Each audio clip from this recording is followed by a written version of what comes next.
I have an update about the residency process in Costa Rica. Welcome back. This is Charmel and Grecia sharing information about retiring in Costa Rica. So after 7 months, I think I finally got all of my paperwork together and properly apostilled and submitted for an application for temporary residency. I went to the attorney's office today and paid a little bit more money and signed 2 documents, and the attorney will submit my application to the Costa Rican government, and if all goes well, then I will soon get a file number that will be related to my temporary residency, and that means that I will no longer be required to leave Costa Rica every 180 days, which I am required to do right now as a tourist who is here on a tourist visa.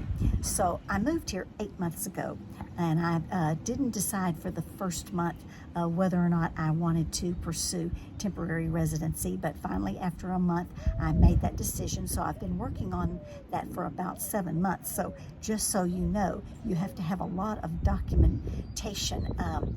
The original documents, like your original birth certificate, it has to be translated into Spanish, and it has to be apostilled by the Costa Rican government officials, which is kind of like something being notarized in the United States. But it's not just your birth certificate, it's a lot of other documentation. So that all took 7 months before that all finally was collected and can now be submitted. Now, I didn't have to do this. A lot of people live here for years and years and years as tourists and never apply for temporary residency. They just have to leave every 180 days. They don't have to fly back to the United States or Canada. They can just cross the border into Nicaragua or Panama or go somewhere else in the world. But some people do that. They live here for many years as a tourist, and then other people apply for residency. Now, as a temporary resident, I will start paying into the universal healthcare system, so I'll be able to take advantage of that.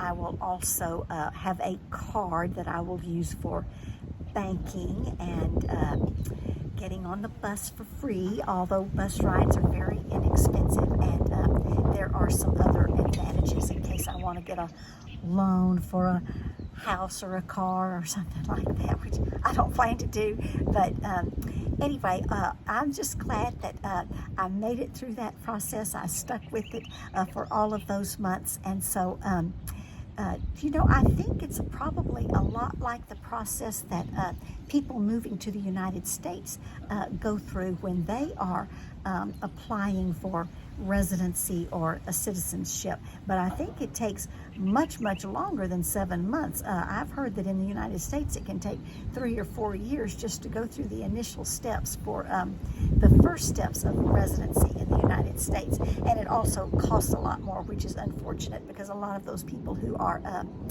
moving to the United States and getting established there, they are working jobs, and they don't have extra thousands of dollars to spend on that residency process. But anyway, my temporary residency can eventually become permanent residency after several years. Now, that does not mean citizenship.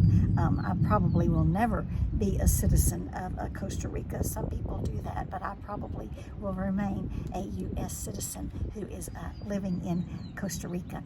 So just know that if you're thinking about moving to Costa Rica or retiring in Costa Rica, that's something to think about. The residency process and all of the things that are involved in getting to that point where you can submit your application for residency. So if you have additional information, please put it in the comment section so that we may all learn from one another. Pura vida, ciao.